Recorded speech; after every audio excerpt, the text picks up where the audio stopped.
Hello friends, welcome to my channel. Friends, আজকের এই ভিডিওতে আমরা আলোচনা করব জীবন বিজ্ঞান থেকে কিছু গুরুত্বপূর্ণ প্রশ্ন উত্তর, যেগুলো তোমাদের আপকামিং যে সমস্ত এক্সাম রয়েছে, যেমন WB, SSC, group C, group D পরীক্ষা, এছাড়াও অন্যান্য যে সমস্ত এক্সাম রয়েছে, সমস্ত এক্সামের জন্য গুরুত্বপূর্ণ। তো তোমরা অবশ্যই আজকের এই ভিডিওটি পুরো প্রথম থেকে শেষ পর্যন্ত দেখবে। তো চলো শুরু করা যাক আজকের এই ভিডিও। আজকের ভিডিওর ফার্স্ট কোশ্চেন, স্থলক সংশ্লেষণে উৎপন্ন অক্সিজেন কিসের থেকে আসে? ওকে, তো এই প্রশ্নের সঠিক উত্তর কি হবে? এখানে আমাদের চারটি অপশন রয়েছে, চারটি অপশনের মধ্যে সঠিক উত্তর হয়ে যাবে অপশন বি, জল। ওকে, তো জলের সংকেতটাও তোমরা মনে রাখবে H2O। তো এই জলের পরিবর্তে যদি জলের সংকেত দেওয়া থাকে তো এখানে সেটিও সঠিক উত্তর হবে। এর পাশাপাশি তোমরা মনে রাখবে রুবেন ও কামেন ট্রেসার টেকনিক ব্যবহার করে প্রমাণ করেন কি না জল অক্সিজেন উৎপাদনের উৎস। পরের প্রশ্ন, 2 নম্বর প্রশ্ন, উদ্ভিদের কোন অংশে শর্করা বা স্টার্চ সঞ্চিত থাকে? তো প্রশ্নের সঠিক উত্তর কি হবে? তো 2 নম্বর প্রশ্নের সঠিক উত্তর হয়ে যাবে আমাদের অপশন এ, মূল। ওকে, উদ্ভিদের মূল অংশে বা মূলে শর্করা বা স্টার্চ সঞ্চিত থাকে। এর পাশাপাশি তোমরা মনে রাখবে এই মূল ও কন্দের প্রধান সঞ্চয় পদার্থ হচ্ছে স্টার্চ বা শর্করা, তাই একে কিনা শীতকালীন শক্তির উৎসও বলা হয়। পরের প্রশ্ন, 3 নম্বর প্রশ্ন, কোন হরমোন উদ্ভিদের বৃদ্ধি নিয়ন্ত্রণ করে? তো উদ্ভিদের বৃদ্ধি নিয়ন্ত্রণ করে, এখানে সঠিক উত্তর কি হবে? সঠিক উত্তর হয়ে যাবে অপশন বি, অক্সিন। ওকে, এর পাশাপাশি তোমরা মনে রাখবে এই যে অক্সিন হরমোন, এই অক্সিন কাণ্ডের বৃদ্ধিতে নিয়ন্ত্রণ করে বা কাণ্ডের বৃদ্ধিতে সাহায্য করে এবং ট্রপিজম বা ট্রপিক হরমোন নিয়ন্ত্রণ করে বা ভূমিকা রাখে। ওকে, এর পাশাপাশি তোমরা মনে রাখবে এই যে অক্সিন এ আরেকটি কাজ করে, এর কি করে না কাক্ষিক বা পার্শ্বীয় যে মুকুল রয়েছে, কাক্ষিক বা পার্শ্বীয় মুকুলের বৃদ্ধিতে ত্বরান্তরিত, পার্শ্বীয় মুকুলের বৃদ্ধিতে ত্বরান্তরিত বা বাধা দেয়। ওকে, বৃদ্ধিতে বাধা দান করে। পরের প্রশ্ন, 4 নম্বর প্রশ্ন, সালোক সংশ্লেষণে উপজাত দ্রব্য কোনটি? তো প্রশ্নের সঠিক উত্তর কি হবে? তো 4 নম্বর প্রশ্নের সঠিক উত্তর হয়ে যাবে আমাদের অক্সিজেন। ওকে, এর পাশাপাশি তোমরা মনে রাখবে এই যে অক্সিজেন, সেই অক্সিজেন শর্করার প্রধান খাদ্য হিসেবে তৈরি হয়, অক্সিজেন উপজাত দ্রব্য হিসেবে নির্গত হয়। ওকে, পরের প্রশ্ন, 5 নম্বর প্রশ্ন, মানুষের মস্তিষ্কের সবচেয়ে বড় অংশ কোনটি? তো এই প্রশ্নের সঠিক উত্তর কি হবে? Option D, cerebrum. এর পাশাপাশি তোমরা মনে রাখবে যে সেরিব্রাম এর আরেকটি নাম আছে, যেটাকে আমরা গুরু মস্তিষ্ক নামেও জানি। ওকে, গুরু মস্তিষ্ক। এর সাথে তোমরা সেরিব্লামকে আমরা লঘু মস্তিষ্ক বা এর আরেক নাম যদি বলা হয় সেটি হচ্ছে লঘু মস্তিষ্ক। এর পাশাপাশি তোমরা এদের এই বাকি যে নামগুলো রয়েছে সে নামগুলোও তোমরা মনে রাখবে। তার সাথে সাথে মনে রাখবে এই সেরিব্রাম বা গুরু মস্তিষ্কের কাজ কি না চিন্তা, স্মৃতি, বুদ্ধি ও ঐচ্ছিক কাজ নিয়ন্ত্রণ করে। পরের প্রশ্ন, 6 নম্বর প্রশ্ন, কোন ভিটামিনের অভাবে রক্ত জমাট বাঁধতে দেরি হয়? তো এই প্রশ্নের সঠিক উত্তর কি হবে? এই প্রশ্নের সঠিক উত্তর হয়ে যাবে অপশন ডি, ভিটামিন কে। তার সাথে সাথে তোমরা মনে রাখবে ভিটামিন কে কি করে না প্রথমবিন উৎপাদনে সাহায্য করে। ভিটামিন যদি বলা হয় ভিটামিন কে এর কাজ কি, তো এটা ভিটামিন কে এর কাজ প্রথমবিন উৎপাদন করা বা প্রথমবিন উৎপাদনে সাহায্য করা। পরের প্রশ্ন, 7 নম্বর প্রশ্ন, মানব দেহের সবচেয়ে বড় গ্রন্থি কোনটি? তো এই প্রশ্নের সঠিক উত্তর কি হবে? থাইরয়েড, অগ্নাশয়, যকৃৎ, প্লীহা। তাহলে 4টি অপশনের মধ্যে সঠিক উত্তর হয়ে যাবে অপশন সি, যকৃৎ। তার সাথে সাথে তোমরা মনে রাখবে যকৃৎ প্রায় 500টিরও বেশি কাজ করে, যেমন পিত্ত উৎপাদন ও বিপাকে সাহায্য করে। পরের প্রশ্ন, 8 নম্বর প্রশ্ন, হৃৎপিণ্ডের স্বাভাবিক সংকোচনকে কি বলা হয়? তো হৃৎপিণ্ডের যে স্বাভাবিক সংকোচন তাকে কি বলা হয়? তো প্রশ্নের সঠিক উত্তর হয়ে যাবে সিস্টল, অপশন এ। তো সংকোচনকে বলা হয় সিস্টল, আর প্রসারণকে কি বলা হয়? প্রসারণকে বলা হয় ডায়াস্টল। ওকে, প্রসারণ। এর পাশাপাশি মনে রাখবে সিস্টলের কাজ কি? সিস্টলের কাজ হচ্ছে রক্ত পাম্প করা। ডায়াস্টলের কাজ কি? ডায়াস্টলের কাজ হচ্ছে রক্ত গ্রহণ করা। ওকে, নেক্সট কোশ্চেন, পরের কোশ্চেন 9 নাম্বার কোশ্চেন, ইনসুলিন কোন গ্রন্থি থেকে ক্ষরিত হয়? এখানে আমাদের থাইরয়েড গ্রন্থি, অগ্নাশয় গ্রন্থি, অ্যাড্রিনাল গ্রন্থি, পিটুইটারি গ্রন্থি, 4টি গ্রন্থি রয়েছে। 4টি গ্রন্থির মধ্যে সঠিক উত্তর কি হবে? অপশন বি, অগ্নাশয় গ্রন্থি। এর পাশাপাশি মনে রাখবে যে অগ্নাশয় গ্রন্থি, এটা অগ্নাশয়ের বিটা কোষ থেকে নিঃসৃত হয়, আর এর কাজ হচ্ছে রক্তের শর্করা নিয়ন্ত্রণ করে। ওকে, ইনসুলিনের কাজ হচ্ছে রক্তের শর্করা নিয়ন্ত্রণ করা।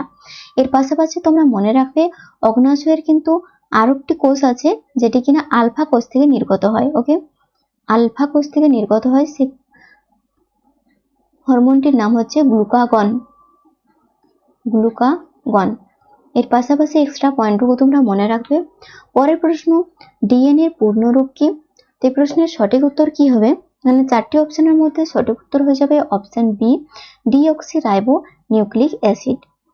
এর সাথে তোমরা আরএনএর যে ফুল ফর্ম বা পূর্ণরূপ সেটা তোমরা অবশ্যই নিচে কমেন্ট বক্সে কমেন্ট করে জানাবে। ওকে, পরের আচ্ছা, এর সাথে সাথে তোমরা মনে রাখবে ডিএনএ কি কিন্তু বংশগতির ধারক বা বাহক বলা হয়, আর একে কিন্তু ওয়াটসন ও ক্রিক মডেল নামেও পরিচিত এই ডিএনএ। পরের প্রশ্ন, কোষের শক্তিঘর কাকে বলা হয়? তো এখানে সঠিক উত্তর কি হবে? না, কোষের শক্তিঘর আমাদের হয়ে যাবে এখানে অপশন বি, মাইটোকন্ড্রিয়া। মাইটোকন্ড্রিয়াকে কোষের শক্তিঘর বলা হয়। নিউক্লিয়াসের কথা যদি বলা হয়, নিউক্লিয়াসকে কোষের মস্তিষ্ক বলা হয়, মস্তিষ্ক। এর পাশাপাশি মনে রাখবে এই যে লাইসোজোম, একে কিন্তু সুইসাইড ব্যাগ বা আত্মঘাতী থলিও বলা হয়। আর এই মাইটোকন্ড্রিয়ার কাজ কি না এটিপি উৎপাদন করা, এটিপি বা শক্তি উৎপাদন করা। ওকে, পরের প্রশ্ন 12 নম্বর প্রশ্ন, আত্মঘাতী থলি কাকে বলা হয়? তো এখানে সঠিক উত্তর কি হবে? না, সঠিক উত্তর হয়ে যাবে আমাদের অপশন ডি, লাইসোজোমকে আত্মঘাতী থলি বা সুইসাইড ব্যাগ বলা হয়। এর পাশাপাশি মনে রাখবে এই যে লাইসোজাইম, একে হাইড্রোলাইটিক এনজাইম থাকে যেটি কিনা কোষ ধ্বংস করতে পারে। ওকে, পরের প্রশ্ন 13 নম্বর প্রশ্ন, বংশগতির একক কাকে বলা হয়? তো 13 নম্বর প্রশ্নের সঠিক উত্তর কি হবে? না, এই প্রশ্নের সঠিক উত্তর হয়ে যাবে আমাদের জিন, অপশন বি। তার সাথে মনে রাখবে এই জিন কি করে না প্রোটিন তৈরির সংকেত বহন করে। পরের প্রশ্ন 14 নম্বর প্রশ্ন, এককোষী প্রাণী কোনটি? কেঁচো, অ্যামিবা, হাইড্রা, স্পঞ্জ। 4টি অপশন রয়েছে, সঠিক উত্তর হয়ে যাবে অপশন বি, অ্যামিবা। অ্যামিবার আচ্ছা, এর পাশাপাশি মনে রাখবে এই যে অ্যামিবার ক্ষণপথ দিয়ে চলাচল বা খাদ্য গ্রহণ করে। যদি বলা হয় অ্যামিবার গমনাঙ্গ কি, তো গমনাঙ্গ হয়ে যাবে আমাদের আচ্ছা, গমনাঙ্গ যদি বলা হয় গমনাঙ্গ হয়ে যাবে ক্ষণপথ। ওকে, পরের প্রশ্ন 15 নম্বর প্রশ্ন, উদ্ভিদের জল পরিবাহী কলা কাকে বলা হয়? বা এখানে 4টি অপশনের মধ্যে কোনটি আমাদের জল পরিবাহী কলা? তো সঠিক উত্তর হয়ে যাবে জাইলেম, অপশন বি। এই জাইলেমকে কি করে না উদ্ভিদের জল পরিবহন করে বা পরিবাহী কলা। এর পাশাপাশি মনে রাখবে ফ্লোয়েমের কাজ কি না, ফ্লোয়েমের কাজ হচ্ছে উদ্ভিদের খাদ্য পরিবহন করা। এর সাথে মনে রাখবে এই জাইলেম কি করে মূল থেকে কাণ্ড ও পাতা পর্যন্ত জল পরিবহন করে। পরের কোশ্চেন 16 নম্বর কোশ্চেন, মানুষের ক্রোমোজোম জোড়া সংখ্যা কটি? বা কয় জোড়া ক্রোমোজোম থাকে মানুষের? তো এখানে সঠিক উত্তর কি হবে? সঠিক উত্তর হয়ে যাবে অপশন বি, 23 জোড়া। ওকে, তো 22 জোড়া হয়ে যাবে আমাদের অটোজোম, প্লাস 1 জোড়া হয়ে যাবে সেক্স ক্রোমোজোম, টোটাল হয়ে যাচ্ছে 23 জোড়া বা 46টি।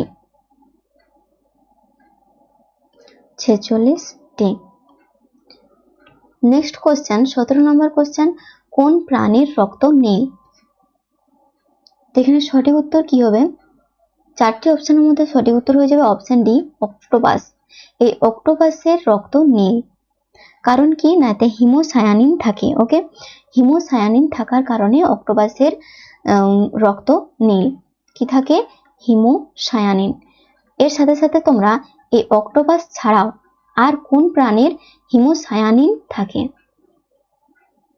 যদি বলা হয়, তো এখানে চিংড়ি, হিমোসায়ানিন কিন্তু চিংড়িরও থাকে। ওকে, আর মানুষের রক্তে কি থাকে না হিমোগ্লোবিন থাকে মানুষের রক্তে। ওকে, হিমোগ্লোবিন। 18 নম্বর প্রশ্ন, সূর্যালোকে সংশ্লেষিত ভিটামিন কোনটি? Vitamin A, vitamin B, vitamin C, vitamin D. তো এখানে সঠিক উত্তর হয়ে যাবে আমাদের ভিটামিন ডি। ভিটামিন ডি সূর্যালোকের সংশ্লেষিত ভিটামিন। ওকে, এর পাশাপাশি তোমরা মনে রাখবে ত্বকে তৈরি হয় এই ভিটামিন ডি ক্যালসিয়াম শোষণে সাহায্য করে। পরের কোশ্চেন, 19 নম্বর কোশ্চেন, পিত্তরস কোথায় তৈরি হয়? তো 19 নম্বর প্রশ্নের সঠিক উত্তর হয়ে যাবে অপশন বি, যকৃতে তৈরি হয় পিত্তরস। এর পাশাপাশি তোমরা মনে রাখবে চর্বি হজমে সাহায্য করে আর পিত্তথলিতে সঞ্চিত থাকে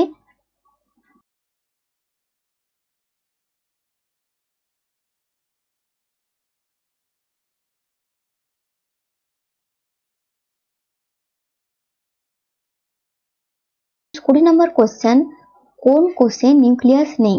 তো এখানে 4টি অপশন রয়েছে, 4টি অপশনের মধ্যে সঠিক উত্তর হয়ে যাবে অপশন ডি, আরবিসিতে কিন্তু নিউক্লিয়াস থাকে না। এর সাথে তোমরা মনে রাখবে এই পরিণত যে আরবিসিতে নিউক্লিয়াস থাকে না, আরবিসিতে কি না বেশি অক্সিজেন বহন করতে পারে। পরের প্রশ্ন 21 নম্বর প্রশ্ন, প্রাণী বিজ্ঞানের জনক কাকে বলা হয়? তো এখানে সঠিক উত্তর হয়ে যাবে আমাদের অপশন সি, অ্যারিস্টটল। প্রাণী বিজ্ঞানের জনক বলা হয় অ্যারিস্টটলকে। ওকে, এর পাশাপাশি মনে রাখবে প্রথম শ্রেণী বিন্যাসের ধারণাও কিন্তু এই অ্যারিস্টটলই দিয়েছিলেন। নেক্সট কোশ্চেন, 22 নম্বর কোশ্চেন, মানব দেহের ক্ষুদ্রতম হাড় কোনটি? তো এখানে 4টি অপশন রয়েছে, 4টি অপশনের মধ্যে সঠিক উত্তর কি হবে? সঠিক উত্তর হয়ে যাবে অপশন সি, স্টেপিস। ওকে, তো স্টেপিস হয়ে যাবে আমাদের সবচেয়ে ক্ষুদ্রতম হাড়। এর পাশাপাশি তোমরা মনে রাখবে ফিমার, এটি হচ্ছে বৃহত্তম হাড়। ওকে, মানব দেহের বৃহত্তম হাড় ফিমার। এর সাথে তোমরা মনে রাখবে এই স্টেপিস কিন্তু মধ্যকর্ণের একটি ছোট হাড়। 23 নম্বর প্রশ্ন, ফুলের কোন অংশ থেকে ফল হয়? তো এখানে সঠিক উত্তর কি হবে? সঠিক উত্তর হয়ে যাবে অপশন সি, ডিম্বাশয়। এই ডিম্বাশয় থেকেই কিন্তু ফল হয়। এর পাশাপাশি তোমরা মনে রাখবে ডিম্বাশয় ফলে রূপান্তরিত হয়। 24 নম্বর প্রশ্ন, উদ্ভিদ কোষ প্রাচীর গঠিত হয় কি কি দিয়ে? ওকে, প্রোটিন, লিপিড, লিগনিন, সেলুলোজ। 4টি অপশনের মধ্যে সঠিক উত্তর কি হবে? না, উদ্ভিদ কোষ প্রাচীর তৈরি হয় সেলুলোজ দ্বারা। ওকে, এর সাথে মনে রাখবে সেলুলোজ শক্তি প্রদান করে। ছত্রাকের কোষ প্রাচীর কাইটিন নির্মিত। আচ্ছা, ছত্রাকের যে কোষ প্রাচীর সেটি হচ্ছে কাইটিন নির্মিত। নেক্সট 25 নম্বর কোশ্চেন, রক্তচাপ মাপা হয় কোন যন্ত্রের সাহায্যে? তো এখানে সঠিক উত্তর কি হবে? 4টি অপশনের মধ্যে সঠিক উত্তর হয়ে যাবে অপশন সি, স্ফিগমোম্যানোমিটার। স্ফিগমোম্যানোমিটার যন্ত্রের সাহায্যে রক্তচাপ মাপা হয়। আর আমাদের স্বাভাবিক যদি রক্তচাপ বলা হয়, স্বাভাবিক রক্তচাপের মাত্রা কত? না 120/80 mmHg। ওকে, নেক্সট 26 নম্বর কোশ্চেন, দ্বিপদ নামকরণের প্রবক্তা কে? তো এই প্রশ্নের সঠিক উত্তর কি হবে? না, দ্বিপদ নামকরণের প্রবক্তা হয়ে যাবে আমাদের কার্ল লিনিয়াস। অপশন বি আমাদের সঠিক উত্তর। ওকে, এর পাশাপাশি মনে রাখবে এই কার্ল লিনিয়াসকে শ্রেণীবিন্যাসের জনকও বলা হয়। পরের প্রশ্ন 27 নম্বর প্রশ্ন, জলে দ্রবণীয় ভিটামিন কোনটি? এ, ডি, সি, ই। তাহলে সঠিক উত্তর কি হবে? জলে দ্রবণীয় ভিটামিন। এখানে সঠিক উত্তর হয়ে যাবে আমাদের অপশন সি, ভিটামিন সি হয়ে যাবে আমাদের জলে দ্রবণীয় ভিটামিন। আর তেলে দ্রবণীয় বা ফ্যাটে দ্রবণীয় যদি বলা হয় তখন হয়ে যাবে এ, ডি, ই আর কে। এই 4টি ভিটামিন হয়ে যাবে আমাদের তেলে ও ফ্যাটে দ্রবণীয় ভিটামিন, আর বাকি যে ভিটামিনগুলো রয়েছে সেগুলো জলে দ্রবণীয় ভিটামিন। এখানে সঠিক উত্তর হয়ে যাবে আমাদের অপশন সি। পরের কোশ্চেন 28 নম্বর কোশ্চেন, রক্তে শর্করা কমায় কোন হরমোন? তো এখানে সঠিক উত্তর কি হবে? প্রশ্নের সঠিক উত্তর হয়ে যাবে আমাদের অপশন ডি, ইনসুলিন রক্তের যে শর্করা সেটি কমায়। এর পাশাপাশি তোমরা মনে রাখবে গ্লুকাগন কি করে? গ্লুকাগন রক্তের শর্করা বাড়ায়, ইনসুলিন কি করে? ইনসুলিন কমায়, আর গ্লুকাগন রক্তের শর্করা বাড়ায়, মানে ইনসুলিনের বিপরীতে কাজ করে গ্লুকাগন। নেক্সট 29 নম্বর কোশ্চেন, আরবিসি এর আয়ু কতদিন? আরবিসির আয়ু কতদিন? তো এই প্রশ্নের সঠিক উত্তর হয়ে যাবে অপশন ডি, 120 দিন। ওকে, যদি বলা হয় আরবিসির আয়ু বা আরবিসি কতদিন বাঁচে, না 120 দিন। এর সাথে সাথে মনে রাখবে আরবিসি যকৃৎ ও প্লীহাতে ধ্বংস হয়, এই জন্য যকৃৎ বা প্লীহাকে কি বলা হয়? না আরবিসির কারখানা বলা হয়, আরবিসির কারখানা বলা হয়, কারখানা বা কবরখানা, কবরখানা। নেক্সট পরের কোশ্চেন 30 নম্বর কোশ্চেন, উদ্ভিদবিদ্যার জনক কে? তো উদ্ভিদবিদ্যার জনক এখানে সঠিক উত্তর কি উত্তর হয়ে যাবে আমাদের অপশন সি, থিওফ্রাস্টাস। থিওফ্রাস্টাস কে বলা হয় উদ্ভিদবিদ্যার জনক। ওকে, আর এরিস্টটল হয়ে যাবে প্রাণীবিদ্যার জনক। এর সাথে সাথে তোমরা মনে রাখবে এরিস্টটলের ছাত্র প্রাচীন গ্রিসে উদ্ভিদবিদ্যার প্রতিষ্ঠাতা, মানে থিওফ্রাস্টাস কে না এরিস্টটলের ছাত্র ছিলেন। আজকের ভিডিও এ পর্যন্তই। ভিডিও যদি ভালো লেগে থাকে লাইক করো এবং বন্ধুদের সাথে শেয়ার করে দিও।